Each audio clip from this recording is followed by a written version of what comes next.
Hello and welcome to Moderate Fantasy Violence, a podcast about murdered teens and the pools of blood around them. I'm Nick. And I'm Alistair. And this fortnight, yes, it's a pretty teen murder heavy episode, as we cover the third season of Lord of the Flies' American high school football team cannibalism drama Yellowjackets, and recent heavily discussed topical incel series Adolescence from Netflix. But before we get into all of that fun material, Alistair, what else have you consumed, and was it a bit less bleak? Yes, it was a lot less bleak. I went to the cinema to see a film that was a really charming and sweet and colourful and quite nice. So a complete antidote to everything else we'll be talking about this episode. I went to see the film called Flow, which won Best Animated Feature at this year's Oscars. And I think it was Latvia's submission to Best Film Not in the English Language, although the only language in this is the sound of animals. Yeah, so I think they've now called it Best International Feature or something like that. Anyway, it's an animated film about a cat that's sort of living its nice cat existence, and then a huge flood sweeps through the landscape the cat's living, and the cat has to seek a new home and some form of safety. And the cat ends up living on a little boat with a series of other animals, including like a dog, a capybara, is it a lemur? Whatever Timon is from The Lion King, anyway.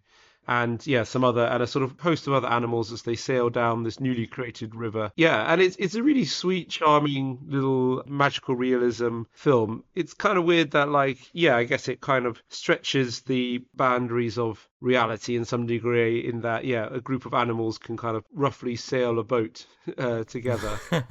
So they are sort of more like carried along by the current, some sort of light sailing. It's really beautiful aesthetic. It's just lovely to look at. There's amazing music. The art's really, really nice. I think they've really studied the characters and stuff. There's the cat really moves like a cat. They really nailed things like that, like little bits like how cats kind of pause for that moment before they jump or things like that, or a little bit where the cat's kind of knocking these bowls off the side on the boat and things like that. There's lots of little well studied things. Of anyone who's had a pet cat will notice the stretch they do when they wake up after sleeping and things like that. But it's also got this element of you can kind of understand the dynamics between the characters and the kind of the personality of each animal. Like the dog is kind of really eager to please and energetic. The capybara is a bit sort of slow and lethargic, and they all have a really distinct character that's just kind of conveyed through their mannerisms and movements and things like that. So it's a really good bit of characterization considering it's a film with no dialogue in it.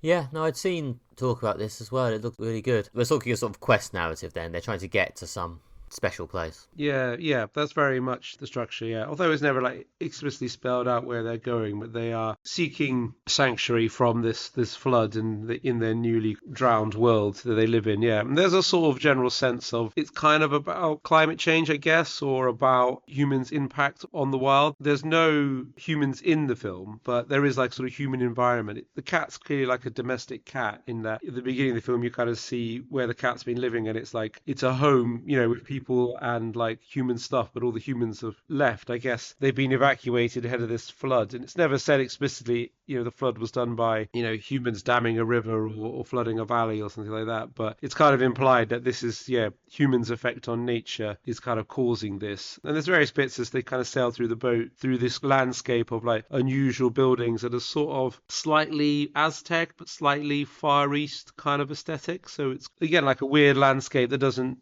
look like anywhere, or looks like a sort of bizarre combination of places, but clearly is human shaped. So the kind of the presence of humans are part of it, but it's not really sort of made explicit what's going on or what happening is while the animals seek shelter.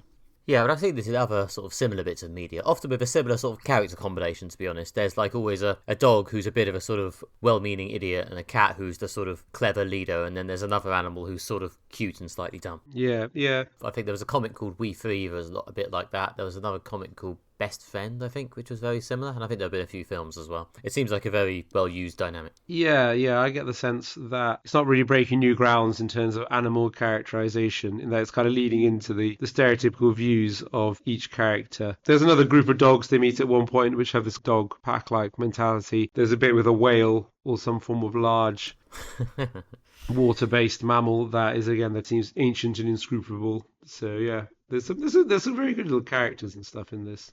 Yeah, no, it sounds like a fun experience. It sounds like the sort of thing that would lend itself to some good animation if you do it well. Yeah, yeah, absolutely. And it's got a kind of video game sort of feel to it. The landscape seems very kind of like a video game landscape. Apparently, this is the first animated feature to be made entirely using open source software. So yeah, I don't know if it's some kind of game-based software that they've used in places, but I think there's also like a video game sense to the storytelling. They seem to be moving towards this collection of like large, strange towers that's always on the horizon, which are clearly like the sort of high point of the landscape. But I kind of feel like the way your attention's directed toward these towers as like a sense of moving towards them is kind of like how video game designers design levels and things like that to make sure that you're always moving towards your objective and not getting lost. I felt that the video game of The Last of Us was especially good for that. Even though there'd be like you'd be moving through a town, you would state that you'd be moving towards the church with the green spire, and you'd always see that in the distance as like a kind of, okay, head in that direction towards that. Or in Half-Life 2, how the Citadel kind of towers above the entire landscape of the game, and as you progress through the game, the Citadel gets closer and closer to the final section that's inside the Citadel. Yeah, so I feel there's like, as well as being like kind of video gamey and aesthetic, it's kind of informed by like kind of the narrative approach to video games. There's also the kind of people moving through a landscape or characters moving through a landscape that shows all the hallmarks of humans being there, but no humans are present. There's a sort of mystery where they've gone. Kind of really reminds me of that video game, the indie video game a few years ago. Is it called Gone Away or Gone Home? One when the woman comes back from college and the house is empty and you have to wander around the empty house and find out where everyone is. Yeah, I feel this like, yeah, this is a kind of definitely a video game sort of inspired film. Yeah, there is definitely quite a lot of that sort of clues to a vanished society stuff in video games, yeah. Is it Everyone's Gone to the Rapture? Something like that? Is that That certainly sounds like it should be something like that, yeah.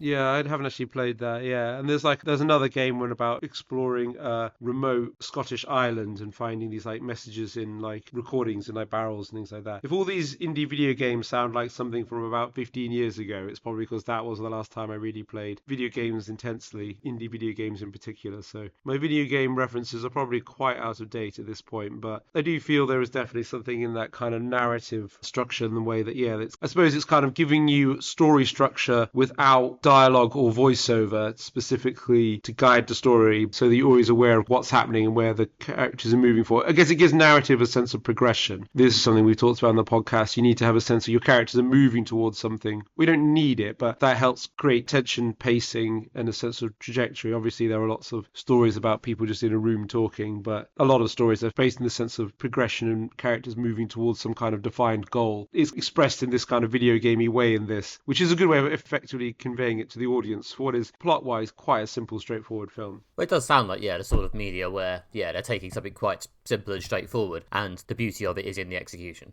Yeah, exactly, yeah. And it is just really stunning to watch. And it's just really sweet and like moving. You really feel for the cat and things like that. Or just like marvel at the beauty of the world, all the little details, like how like the fish will swim naturally. And and it's got this, again, traveling down a river also gives it a sense of narrative progression. There's lots of stories that kind of following a river, Deliverance, Heart of Darkness, Apocalypse Now, the famous river-based stories. So if you're looking for something that's quite short and sweet and really nice visual feast, I can really recommend this film. It's sort of a gem of this year's Oscars that didn't get as much attention as any of the big Best Picture nominations, but is really worth tracking down. Nice, sounds good. Cool. So yeah, I've been unwinding from all the murder with some sweet animated animals. Nick, what have you been up to since we last spoke? Well, away from the stabby murder as well, but actually still somewhat within the field of video games, I have been watching the 4th season of Apple TV sitcom Mythic Quest. This is a series starring Charlotte Nickdow and Rob McElhenney as the two genius auteur creative directors of Mythic Quest, this fictional, massively multiplayer, Warcraft-esque RPG that is increasingly struggling to stay relevant as the years roll by and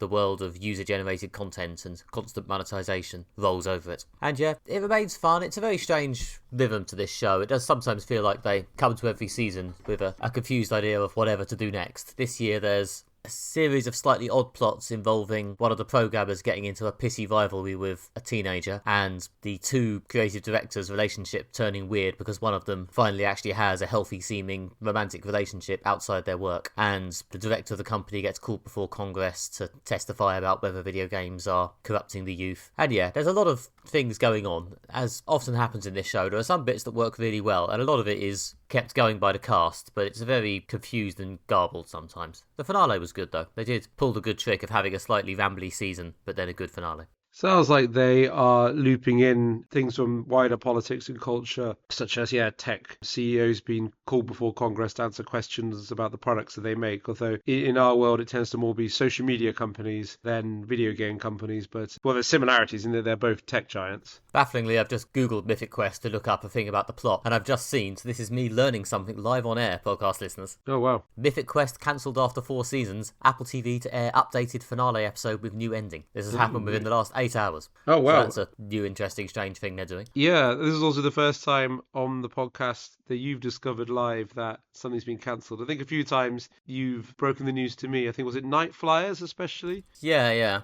That I discovered no more Night Flyers. Yeah, no, I mean, had this happened a day or so ago, I might have seen it online, but because this has happened literally overnight while I was asleep before we recorded first thing this morning, yeah, this is news to me. So there we go. I must admit, it did feel like this show had been slightly struggling in terms of relevance. It didn't feel like anyone had really been talking about it since about season 2. So there's a part of me that isn't enormously surprised, but it's both nice and slightly unusual that they're getting to go back and update the final episode, I suppose. I'll have to watch that. I've heard of them doing that before, reshooting or retooling the final episode after it's aired. There's obviously some famous examples of shows ending and then them rushing out to sort of bizarre ending kind of last minute. So does the ending that you've seen have like a cliffhanger setting up the 5th season that's not going to happen? Yeah. There's certainly a oh, what now moment, which, I don't know. This was going to be an actual review, but unless now my review is slightly incomplete, as there is now an ending I haven't seen. Yeah, I suppose you can review what's already been presented to the world because this ending has not been released yet. Oh yeah, don't worry, this won't stop me. But yeah, that's just a strange thing to discover on air. But yeah, there we go. So yeah, I've seen the 4th and final season of Mythic Quest. And yeah, I must admit, it did start to feel like they were reaching a bit for plot and like there wasn't that much talk about it. So the fact it's been cancelled is not the biggest possible shock to me, but yeah, I don't know, I'm still processing this live. I will kind of miss the characters, but I must admit it probably had started to run its course. I would not have been sad if they'd announced the 5th season had been the last. Yeah, and it sounds like from your review that you said that like they were sort of, I don't know, struggling to find direction or tie it all together into a coherent whole for the 4th season. Yeah, it did start to feel like they'd slightly run out of stories based on video games, and that they were starting to turn it into something a bit more of a general workplace sitcom, which wasn't really as interesting. The actors are still good. They've got Danny Pudi, Arbed from Community, as the incredibly cynical, aggressively unscrupulous director of monetization, who is a fun character, and stuff like that. They've got some good characters and good actors having a laugh, but yeah, I think it started to flail around a bit. Yeah, and the plot line of one of the characters having a sort of rivalry with a teenager sounds like the sort of petty thing that could be quite funny in a comedy series. Yeah, it's the sort of silliness that works. Again, especially, I guess, that is a storyline that you can sort of work with in, like, video games, because you do have these odd situations where the world of the internet or the world of video games where grown adults actually are somehow directly head-to-head with teenagers in a way that is both deadly serious and maybe kind of unedifying. Yeah. Yeah, I can see how that's right for comedy. This show, it's been, well, you've praised it in the past. I was going to say it's been well received. You've definitely praised it in the past in this podcast, but it doesn't seem to be one of the Apple shows that's really like grabbing attention or making waves. Like, I guess I kind of don't really see people posting much about it online, or it doesn't seem to come up in news stories discussing contemporary television. So I don't know, maybe it's failing to cut through. I think it did a bit. I think it felt like it had a little bit of buzz around season 1 and 2, and then it was given a big season 3 and 4 renewal in one go. But yeah, at some point between that big renewal and now when season 4 has aired and it's been cancelled, the momentum seems to have worn off a bit. Yeah, and it's one of the Always Sunny in Philadelphia guys, isn't he? McElhaney, yeah, the one who also bought Wrexham. Yes, he is the man behind this, or one of the 3 showrunners behind this. Yeah, and he plays a very distinct low-life idiot character in Always Sunny. Is he playing against type in this at all? I mean, having not really seen It's Always Sunny, I can't give you a definite answer on that. Here, he's playing this sort of arrogant genius figure who is a bit of a sort of annoying rich guy with a messiah complex, a sort of uber tech bro. Yeah, I think that's different to playing again like a sort of a low life idiot. So there's a sense of this kind of sense of inflated self-importance and arrogance, I guess, runs through both characters. Well, yeah, I mean, this character, he's a bit of a blowhard who clearly sees himself as both a massive creative genius and a borderline spiritual figure of human importance. Although they usually steer clear of having him venture into things like, politics. The general view seems to be that he's too self-involved and pretentious to care about petty things like politics when he could be delivering wanky lectures about how we could all improve our spirits. It's that which I guess means he remains more of a sort of vaguely likeable idiot instead of becoming Elon Musk. Yeah, I was about to say that it doesn't sound like they're directly satirizing Elon Musk, but I suppose that's similar to how we were saying some of the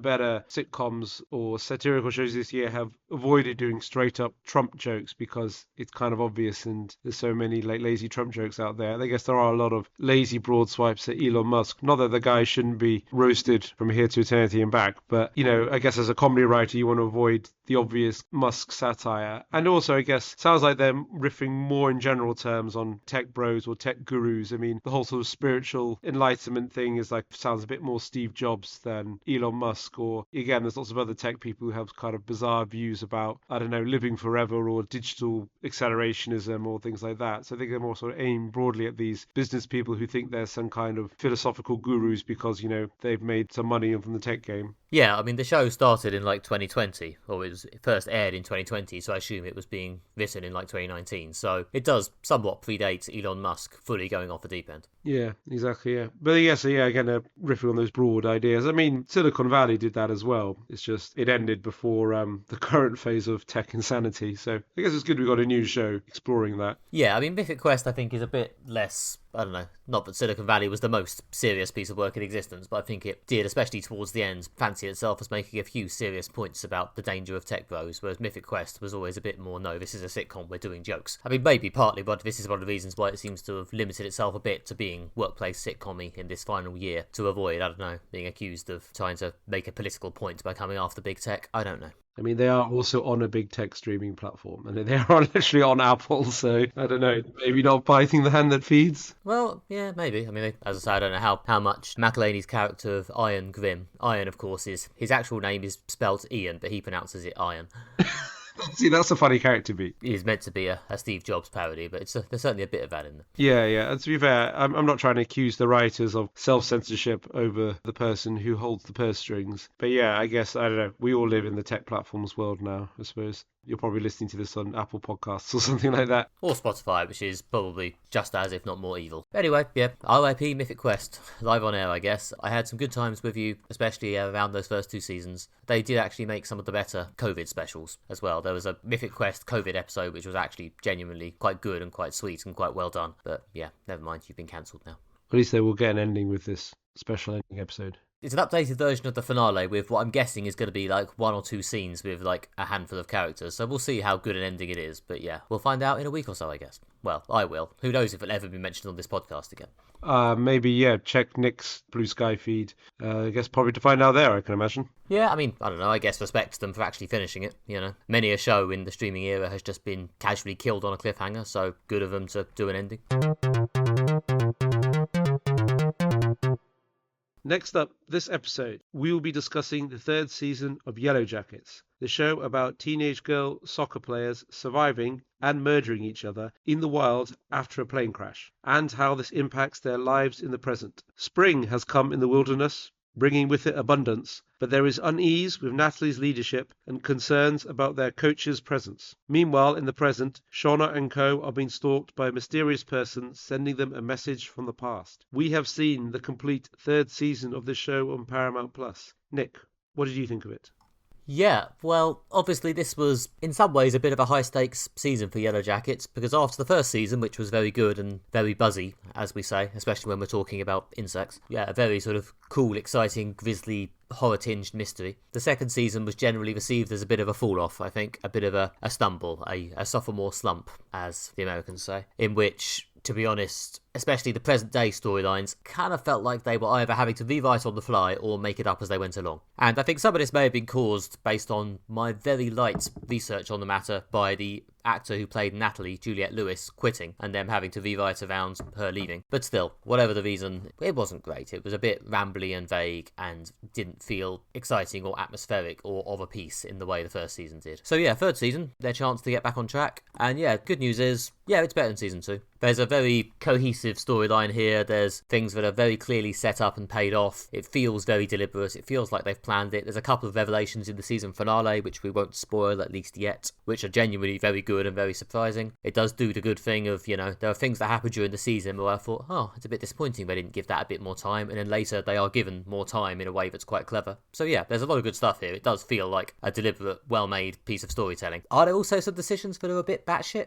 Yeah, there was some strange stuff that just happens in this season in a way that's slightly strange and slightly sudden, and if you're a hardcore fan of these characters, might seem a bit harsh or a bit shocking, but I was just pleased to be entertained, to be honest. In this sort of horror show, I like it when horrific things happen. So yeah, this was quite good and quite compelling. Still sometimes a bit, are they just making this up as they go along to a degree? I'm never sure how much I believe that there's a master plan, but this was at least quite entertaining and watchable. Yeah, I do get the sense that it is being kind of made up as they go along. There's just various, sometimes like character switch arounds. Like I remember like in the first season, it was like Vanessa and Misty were in the 90s set teenage storyline. I don't know, they were quite into the whole cultish nature worship thing, and in this season they're like leading proponents of let's get out of the wilderness back to civilization sort of thing. So they do sometimes just like switch things around, which does lead to some inconsistencies. I think like overall with this season, I much preferred the bit in the wilderness. I think that is the most interesting part of the show,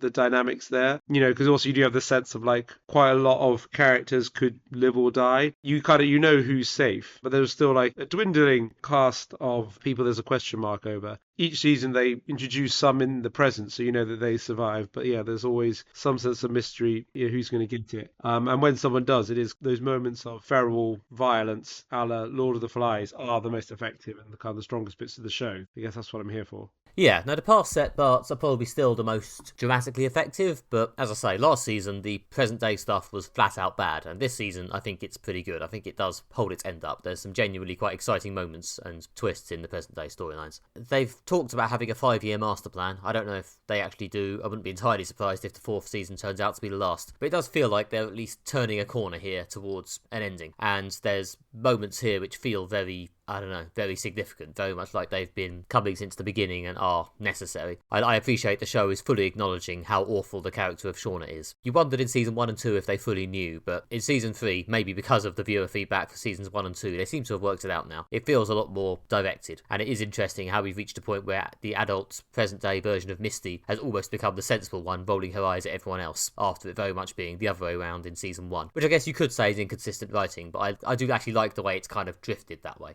Yeah, I mean, it's one of those things like it's inconsistent writing if it's made up as it goes along. If it's an actual 4-season master plan to do this like about switch, that's good writing. It's one of those things. I mean, it depends how much patience you're willing to give the show. I can believe that they, when they said they had a 4-season or a 5-season master plan, that it's basically, a decline storyline for Shauna. You begin thinking that she's the nice, sensible, domestic, housewife, reasonable person. And, it's been revealed that she's like a horrible murderer, violent sort of cult leader. And that's an interesting like character arc, and I do like that they've really got into in this season like that we're not mincing around anymore. It's not to do with like trauma or being like, again, a sort of repressed middle class housewife in suburban America. No, Shauna is just awful and like horrible. So they've kind of embraced that revelation, which if they're like roughly halfway through the story or a bit over halfway, this is a good point to like drop the revelation about the true nature of the characters to then explore that in the build up to the finale. So, and that's definitely the bits I like the most about the present day plotline in this is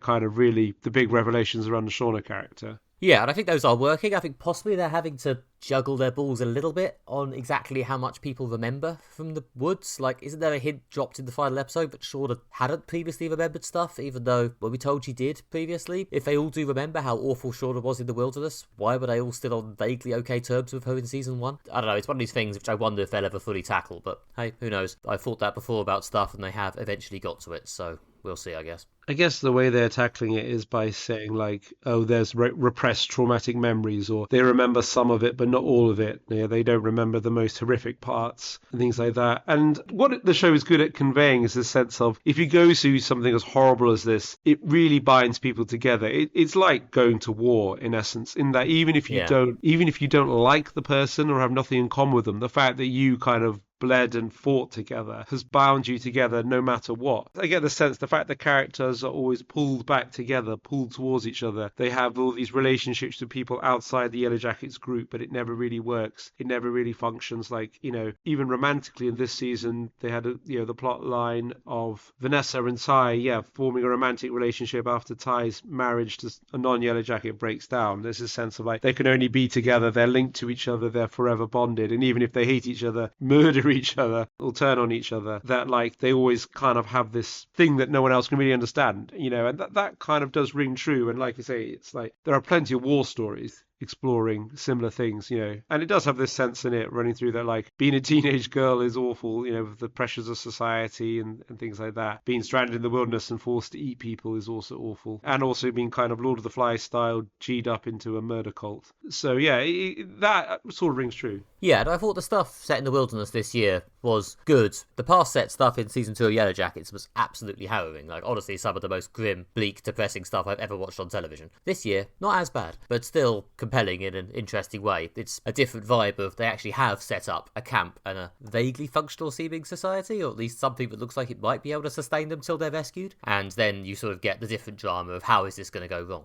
I'm just going to drop the spoilers in a minute, to be honest, because there are a couple of bits I want to talk about that are massive spoilers. But yeah, that's the broad setup at the beginning of the season, and it does work to get a year of drama out of it. It is still good stuff. Yeah, the second season covers winter, and then this one is spring, summer. So yeah, the period of abundance. They've got their animals, they've got their food, they've got their shelter. But also in the last season, what made it harrowing is you did get the sense of these are just teenage girls and one teenage boy sort of thrust into these like awful situations, and when they're forced to like eat their dead friends, you know, it's pure driven out of necessity. In this season you get the sense of like they're this kind of cargo cult society that's taken on its kind of weird own rules and stuff, and that like when they're killing each other you don't feel that it's because of necessity anymore, which produces a different emotional reaction when you feel like, now I feel like, oh, these are morally dubious people, or people who have been transformed into something nasty, which is why they're doing these things, not people who are just trying to survive in extremis. And it creates a very different vibe and a different sense of drama. And and obviously that's part of like plot progression and moving things forward. They could have written a story of like the Yellowjackets were only stranded for a year, set 3 seasons just over a winter, and just very gradually moving slowly through cold and suffering and lack of food. But this story is different and has a different sense of drama, and I did like that aspect of like the dynamic of spring. And then the ending, this isn't so much a spoiler, winter is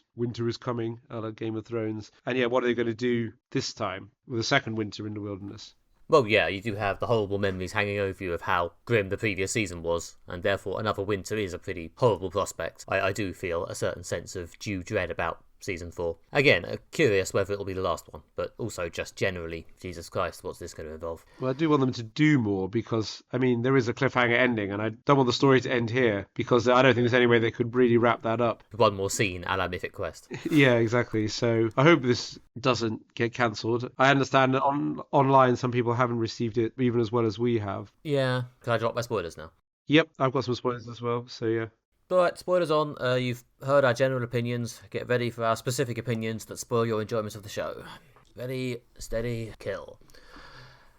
So yeah, the first one, I guess, a less specific harrowing spoiler, is about halfway through the season, a bunch of random scientists stumble upon the Yellowjackets camp in the past. And obviously, just as this happens to become relevant in the present-day storyline. Yeah, that part's really good, I thought. I will say, I thought this series started off entertaining, but maybe a bit rambly, and then picked up a lot of momentum in the second half. I thought from the point that the Explorers turned up to the end, that was the good shit. The last, 4 or 5 episodes this season were very good and very tense and exciting. Yeah, the Explorers turning up was, I think, the best bit of this season, certainly. And I like how they just walk into the camp at one point. It's not even set up at all that there's anyone else out there. Just after they've killed and eaten their assistant coach, his decapitated head's in the middle of their camp, and these people just walk in and then see it, and that's a great cliffhanger. And then the next episode you kind of get their backstory, like what brought these random people to this bizarre isolated bit of somewhere in the Pacific Northwest of America. But I like that. I thought that was a really good twist and then produced some great drama. I like the fact that they talk in the present that they murdered all of them and one of them is still alive at the end of the season. So more murder to come, I guess. Yeah, that really added the tension and wrapped up the tension. So I like that a lot. I mean, the 90s plotline was kind of in two halves. The second half being these explorers and the first half being what I alluded to at the top of the review, the dealing with their assistant coach, which wasn't as strong a plotline. I liked the episode when he was on trial. I thought that was really, really tense. They capture him and they put him on trial in this bizarre, again, cargo cult kangaroo court that they set up. But then the episode after that was, I don't know, not so good. I thought it was supposed to be a big emotional moment when he finally dies. But like, again, there was a bit of a switch around when like the coach wanted to live and was like trying to get through this trial. And then in the episode after that, he's like, no, just kill me. I've had enough of living. I want to die. It's a bit like, I can understand people change, especially as he gets injured and stuff. But like, that needs to be set up more. That was a very swift turnaround. But after that kind of slightly shaky middle section of the season, it really kicked in with the people turning up. So that was good.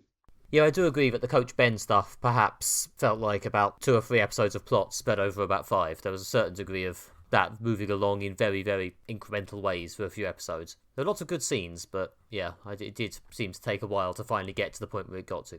Yeah, which is why I was glad that it sort of shifted gear and got a lot better in the second half of the season. Yeah, the present day stuff in the first half of the season, there's a lot of good bits, but again, quite a lot of comedy actually. There seems to be quite a lot of them just doing little comedy scenes, often with Misty, possibly to kind of fill for the fact they weren't going to get to the exciting plot stuff till the second half of the season. Because again, once it got to the second half, and again they started investigating the possibility of the scientist visitors coming back on them in the present day, it did get a lot more exciting. Yeah, I do like kind of the sort of slightly weird tone that this show has in that it doesn't sometimes take itself super seriously, such as Misty's comedy detective stroke crazy person routine. You know, there was quite a bit of, they were kind of straight up funny about that in the early bits of the season. I mean, Christina Ricci is very, very good. I think she really brings this sort of manic energy to the character that really works. Yeah, including a good episode when Shauna randomly ends up at Misty's workplace and then Misty tries to, well, teach her a lesson, stroke murder her by locking her in the freezer, which was, again, it's kind of funny when you think about it in a sort of darkly comic way, but you kind of have to take this show on a sense of like, if you really, really like believe it, then, you know, it's just too grim for words. Yeah, no, I do appreciate the wild tonal shifts into dark comedy they sometimes go for. I guess you could see it as quite odd, but I quite enjoy it. There was also a lot of time given over to the Van and Ty reuniting as adults storyline, which is probably one of the big bits that didn't entirely work for me. I just don't find them that, I don't know, it's annoying because I like the Van character in her teenage flashback form, and I like Lauren Ambrose as an actor, but I never really felt like adult Van brought much to the show. I mean, they killed off Nat, the adult Nat played by Juliette Lewis, and then adult Van turned up at around the same time, but she didn't really drive the story in the same way. She was just kind of sadly hanging around Ty in a way that didn't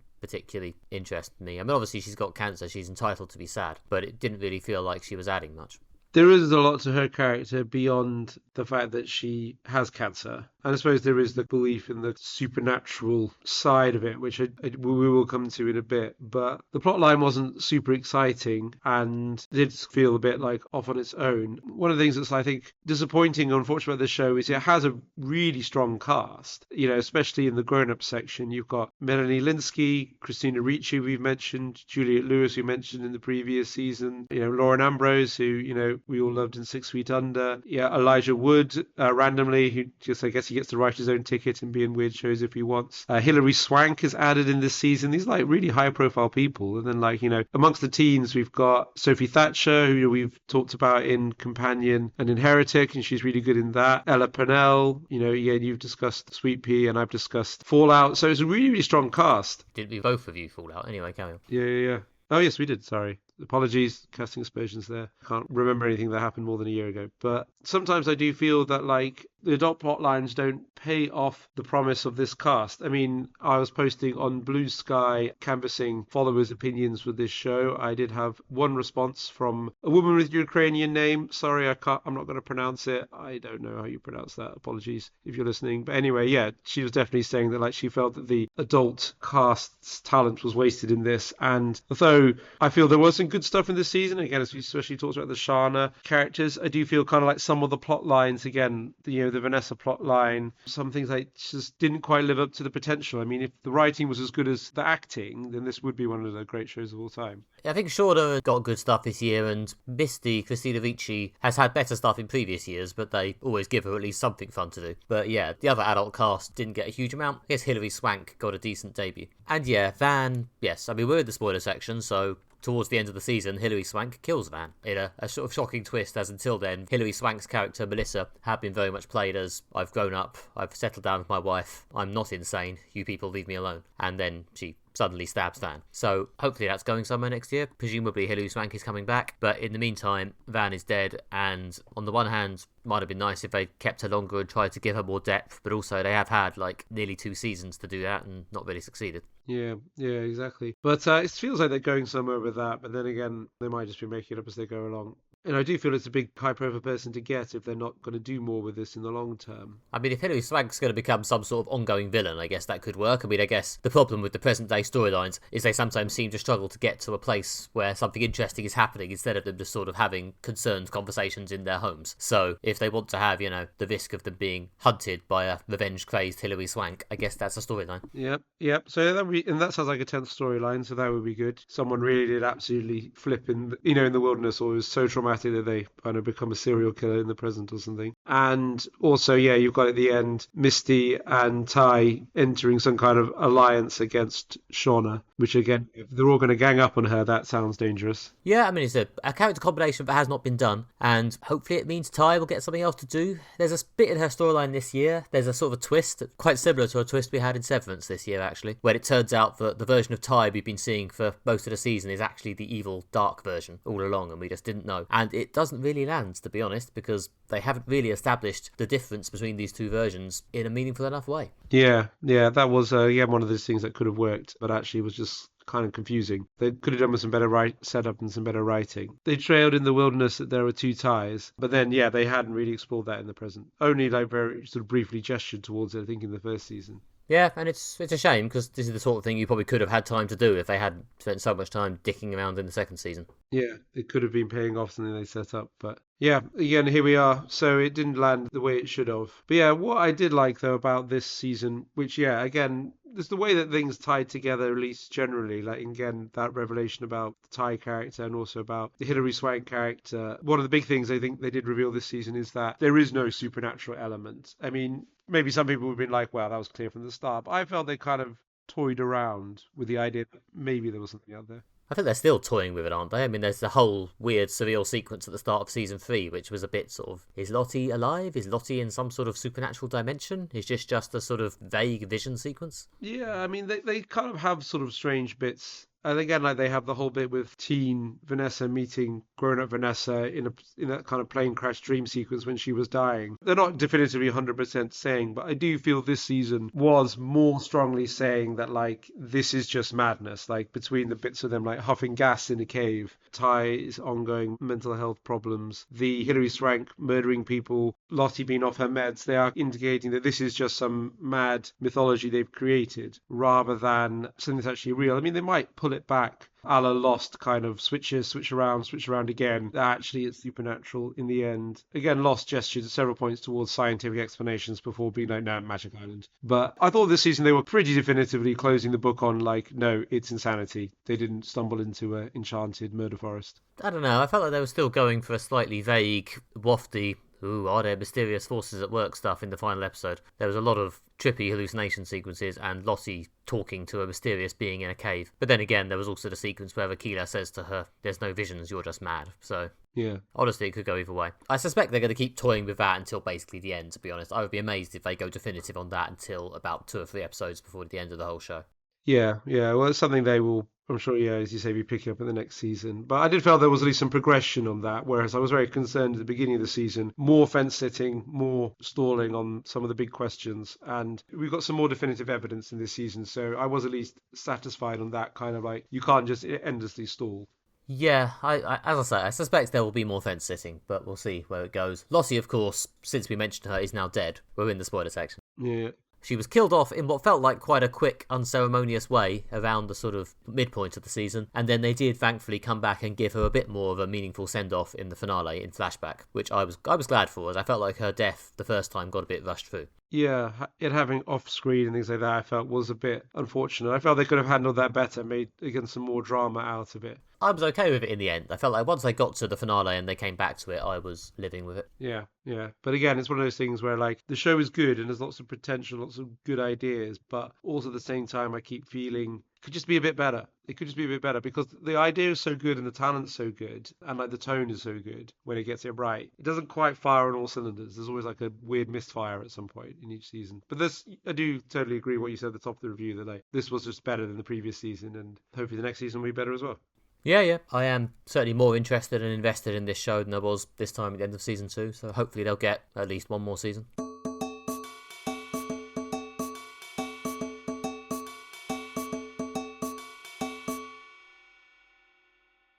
Finally, this episode, we will be discussing Adolescence, a new mini-series on Netflix starring Stephen Graham. The show follows Stephen Graham's son Jamie, who is arrested in a dawn raid by police and charged with murder. We then get 4 episodes, all of them shot in one continuous shot, exploring different aspects of the process that follows on from this, be it police investigation, profiling of the child, and the fallout for the family. So this is going to be a quite intense review and it's going to touch on some dark themes. So yeah, be warned, there's like teenage murder and things like that are related to this. Also, I think we're going to have to probably drop spoilers pretty much from the start because there's been a lot of discourse around this and it's kind of hard to discuss the show without the kind of discourse and the kind of the plot points as well. So if you want to be completely unspoiled, just run right now. But I will start by saying this is not a whodunit. It's revealed very early on that Jamie is guilty of murdering, stabbing to death, pretty much in cold blood, a fellow teenage girl classmate. And then the show kind of goes on from there. We have seen the complete mini-series on Netflix. Nick, what did you make of it? Yeah, as you say, this is very serious business drama, whereas Yellowjackets is very keen to leaven its bleak teenage stabbing with some jokes and some dark lols. There's none of that in Adolescence. This is very serious, very intense, very much reminding us that, for all that it's fun to watch silly, horrific drama series, stabbing people and killing them and such is quite awful, actually. So yeah, and as a piece of drama doing that work and talking about, the specific reasons for this kind of murder, yeah, it's good. It's very intense, it's very thoughtful, it has some interesting perspectives, it does a lot with not that much time. There's only less than 4 hours of it. Each episode is exploring a different angle on the crime and it gets through to it in an intelligent way. I think it does a lot of work exploring its specific angle and talking about it with nuance, but not necessarily giving you simple answers. I think there's one episode, I think the second one, which I think does veer a little bit towards a slightly easy dramatic resolution to the issues in question, which I think is not as good as the other episodes, but it does all throughout carry a very realistic, ambiguous unpleasantness with it. This sort of feeling of, but why is this happening? This is just awful. Yeah, absolutely. This was a really good show. I might even say it's the best thing I've seen so far this year. I strongly recommend it. It's interesting because the show has several buzzy things about it. There's, as I said, the fact that each episode is one continuous shot, which is quite interesting. And yeah, there's the fact that it's addressing the manosphere, incel culture, angry teenage boys online and offline, and yeah, how that can lead to murder, which is obviously very topical. Andrew Tate is discussed at one point. But I kind of feel it's like these kind of buzzy things about the show kind of distract from the really interesting things about it, which is that this is a really complex, nuanced and tense show. It is just electrically tense throughout. It's like I sort of devoured this over the course of 2 days, partly because I couldn't stop watching it, but also it's so tense and, nerve-wracking that I kind of couldn't do it all in one day. So yeah, I felt that really, in terms of just writing, production, characterization, dialogue, acting, it's just really, really good, really brilliant work. Yeah, I think it's, as you say about characterization, if anything, it's a character piece first and foremost. The interesting thing about this, and one reason why it's actually good, as well as being, important. It doesn't come across as a message of the week or a very special episode about the issue of incel teenagers. If anything, it doesn't always actually talk about it in that much detail. There's a couple of scenes where it talks about things like the 80-20 theory and other fun things that I, for the most part, had happily missed in my day-to-day life. I think at one point that one of the cops refers wearily to that Andrew Tate shite. It is, for the most part, more interested in its characters and getting you to sink into the horribleness of what's happening to them than it is educating you about the dangers of incelitude. Yeah, absolutely, yeah. And I think it's not got a simple metaphor. The third episode is the one that maybe dives into that the most. It's when a psychologist goes to Jamie when he's in a sort of secure facility ahead of trial to assess him. To what degree is he responsible for what he did? And it would be very easy, I feel, for this show to give us some really straightforward answers, such as, a much weaker show would have basically say, I killed that girl because Andrew Tate said women are worthless if they don't love you, respect you, fuck you, whatever. But the show is clearly not trying to say it straight up like murder comes from a few horrible influences. I'm not saying obviously those people are awful, these horrible internet outrage merchants spreading misogyny and hatred. But, even when the kid Jamie's asked about whether he's believes in incel or the manosphere, he even says he doesn't, and he kind of does and doesn't believe it. It's like, it's not that he's like an ideological convert or a cultist or something like that, but he's kind of just swimming in this sea of red pill bullshit, and he's kind of absorbed it, and it's kind of more nuanced and stuff. And what it's mainly, I think, trying to say is that Jamie's just an angry teenager, and lots of teenagers are angry. Again, Yellowjackets touched on this about as well, like being a teenager sucks and it's horrible, and lots of them are angry. But the crucial thing is saying most teenagers are angry and unpleasant. Almost all teenagers don't murder people, but this guy was sort of like driven to it or just sort of disturbed enough to do it. And again, with the portrait of the family, it could have been very easy to be like, oh, his dad was awful or his dad was negligent. And like in the final episode, when they dig more into Stephen Graham character, the father, and the family life, they basically say Stephen Graham, he wasn't the best dad ever. He maybe could have been a bit better, but most people who have slightly subpar parents don't murder people. Like, had he been a better dad, maybe his son wouldn't have murdered someone. But also, it's not because he was a negligent dad this happened. It's trying to be really realistic and nuanced, which I really appreciated. Well, yeah, I mean, there's a cliche or a stereotype, I guess, you get into when these sort of murders happen, especially when it's, a nice white kid, I guess, who did the killing, where you get to, they were a mentally disturbed loner. And Jamie, as you say, he had been exposed to some influences that had gotten under his skin. Or the other stereotype, I guess, of a guy who's largely incredibly nice and charismatic, but has this hidden dark side that just emerges. And Jamie isn't really played as either of those things. He's played as this sort of, for the most part, normalish kid who was just absorbed some unpleasant opinions and clearly had a moment of extreme stress under which he snapped and did something that's probably now ruined his life. Yeah, it's swerving the cliches and playing it in a relatable, intelligent way, in a way that does make it better and more nuanced than most crime dramas. Yeah, exactly. Yeah. As you say, it's not trying to be issue of the week or things like that. And it does get across I guess what it's kind of like to be a teenager and the stresses and strains. I did like the second episode in a school. I really felt the school was a really great depiction of a school. Like, it really reminded me of the school I went to. No one got murdered in my school, though we did have a stabbing in the school once. But yeah, just like kind of the chaos, the teenagers, just literally teachers can't control them. There's just people acting out, fights, violence, disrespect, complete lack of control or a system. And that was, I felt, very realistic and very rich. I mean, each episode kind of like tries to dig into, I think, like one aspect of it. Like the second one is more straight up, like schools are failing because they don't have money. And like it was a bit more like straight up, like trying to say something more direct. Like the third one was a bit more nuanced when they dig into the kid himself. And like he sort of is an incel, sort of isn't. He's kind of angry, but he's not like a disturbed, lone maniac or something like that, And then the final one is more, again, the portrait of the family. And again, they're trying to show it's not a perfect family, but also it's not like some horrible family that is a hive of abuse to create dysfunctional, dangerous people. But the second one maybe is more straight up, basically like schools are underfunded and that's why they're failing young people. But again, it always felt like, even though it's a drama show and the dialogue is very realistic, there's almost no like heavy-handed explanation drama and things like that. It is some of the most realistic, natural dialogue I've ever seen, or at least seen in a long time. But it is, I guess, like also trying to say these things in each episode about like what led to a teenage girl dying. Yeah, I mean, there's a very compressed timeline to it, because obviously they're committed to this one shot per episode thing, which means everything that happens in each episode, every point the writer wants to make, has to be made in a real-time 1 hour timeline. 1 hour-ish, 50 to 60 minutes-ish. And I think it does mean there's a certain amount of,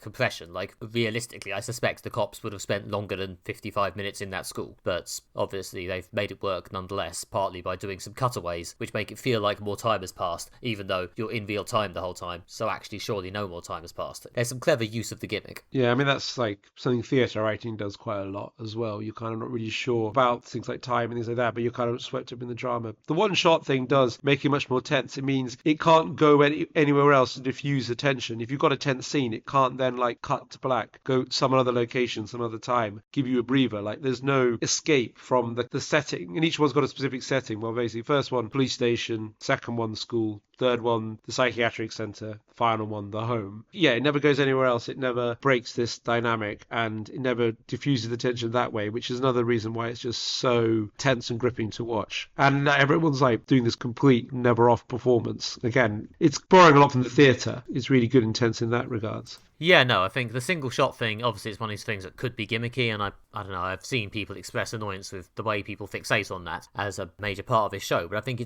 the reason it works here, I guess, is because, I don't know, it does contribute to the feeling that you just can't escape from it. It's always on, it's always hanging over you. It works especially well in some episodes compared to others, it's very good in the final episode, I think, the way the Stephen Graham dad just can't get away from this. And the third episode, which is this sort of one act, one shot play between Jamie and this psychologist sent to evaluate him. Those two, I think, are probably the best two episodes, and they're also where the one-shot thing particularly comes into its own. But it does do a good job the whole time of just making you feel trapped in this. Yeah, absolutely. And the performances, I think, really make it. Stephen Graham especially, he's, I think, one of the great actors working right now. I mean, he's just on a real run of, excellent performances. And he's brilliant in this. He's just so convincing. This dad who's distressed, wants to stand up for his family. I think especially in the first episode, how he just, fights his son's corner, and then the police show him irrefutable CCTV footage of the murder, and he just falls to bits a bit his whole world is clearly just shattered. But he doesn't do some stupid, over-the-top Nicolas Cage performance. He just kind of collapses in on a chair and can't even look at his son. It's subtle and things like that. And in the end, the final episode, he's clearly experiencing all the emotions, trying to hold it together for the family. It's his birthday, trying to be nice, but also just explosive rage, just snapping at teenagers or security guards at the shop at different points, because he's just under all this abnormal pressure. And again, it's a portrait of an ordinary guy. He comes across as really ordinary, but also precise, a specific kind of guy, not just as we were talking about when we discussed Lovecraft Country. He's not just generic protagonist stroke dad figure. He talks a bit about his dad, talks a bit about his job, and he works these odd hours because he's an emergency call out plumber. They moved away from Liverpool. Again, he's had a bad family background.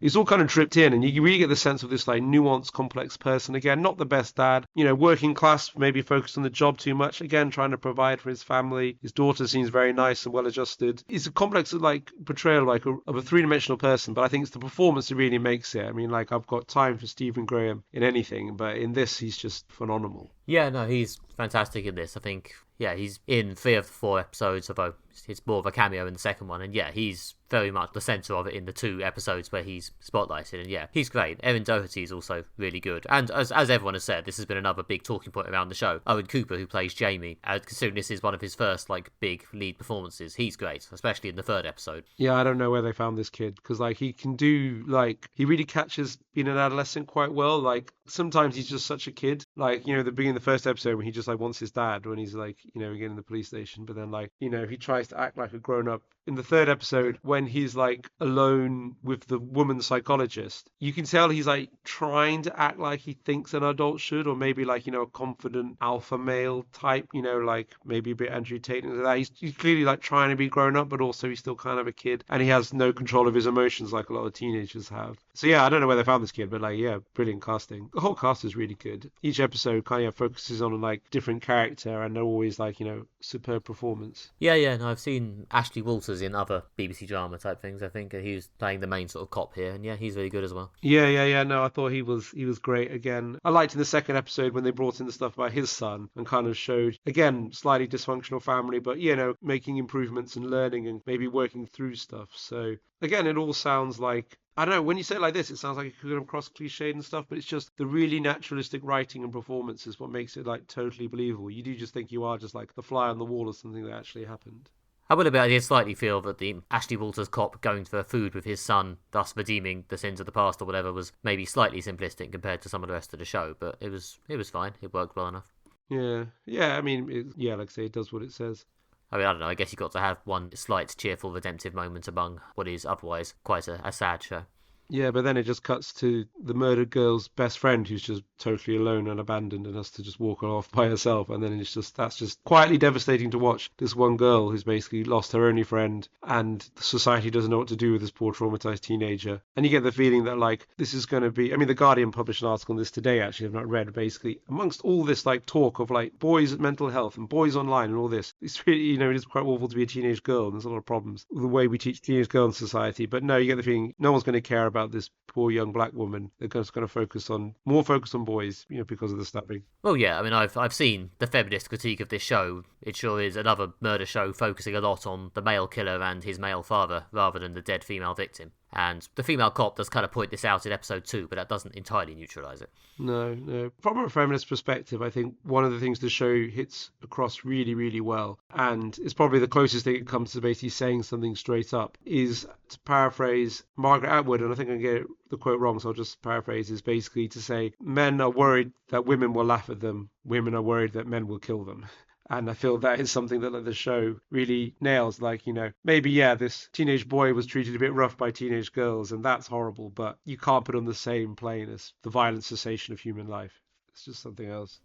Well, yeah, and ultimately, to say what they want to say, or at least allude to, this is, as you said earlier, it's not a whodunit. If it's anything, it's a why-done-it, and therefore, I guess, we must focus on the person with the reasons. Yeah, and that's what it's trying to be about. But again, not in a hackneyed, throw out some easy answers. It's not an episode of Jonathan Creek, I must stress. Yeah, I don't know. Yeah, it's nuanced and complex. When I first heard the show, I was a little bit apprehensive because I was a bit like, is this going to be some heavy-handed, middle-aged TV writer? I want to write about what kids are going through these days. Andrew Tate, manosphere, internet, sort of thing, like with some thought points that can be written up in The Guardian.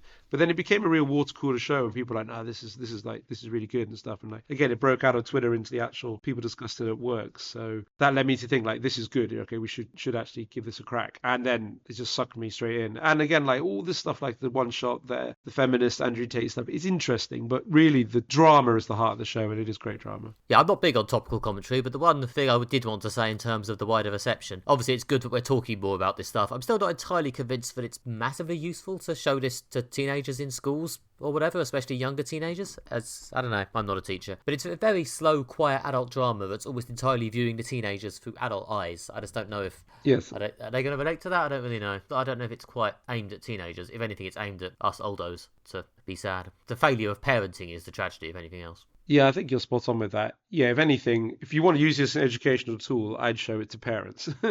Show it to parents to basically be like, this is what happens when things break down. It's a failure of an entire system rather than the failure of one dad or one kid or one school. But you can't put the whole system in jail. Yeah, I'd show this to parents and voters, not really to teenagers. Yeah, also it's very long and very slow, and it seems that those would be quite punishing lessons. Yeah, exactly. And if anything, it also says at one point, they just show videos in school now. There's not actually teaching. No, but Netflix make them. That makes it better. There we go. Got to a joke in the end. Yeah, I was going to say, there's the humour. Yellowjackets. Okay, and that was our Dead Teen special. I hope you enjoyed it. If you did really enjoy it, why not go to moderate.fantasyviolence.com and you'll see that we also sometimes talk about other things, including articles and deleted scenes and such. And if you really, really enjoy it, then why not leave us a nice 5-star review on your application of choice. Thank you. If you want more from us, then you can follow us on various social media platforms. Head to Blue Sky and search for MFV Podcast. Head to Facebook and search for Moderate Fantasy Violence. You can also get more from me on Instagram, Blue Sky, and TikTok by searching for Alistair Ball, or find my writing at redtrainblog.com, or find my theatre reviews at everythingtheatre.com. gmail.com. I've been Nick Bryan. You can find me on various social media by searching for Nick Bryan with a Y, including news of my upcoming Kickstarter for issue 2 of Sold, my series about evil corporations buying and selling our souls in rock form. And yes, otherwise we'll be back in 2 weeks with our next episode, in which we will be returning to both the Marvel Cinematic Universe and the Netflix Defenderverse with Daredevil Born Again, and we will also be plunging back into the dark world of Charlie Brooker's imagination with the new season of Black Mirror. See you in 2 weeks for that. Bye bye. Bye.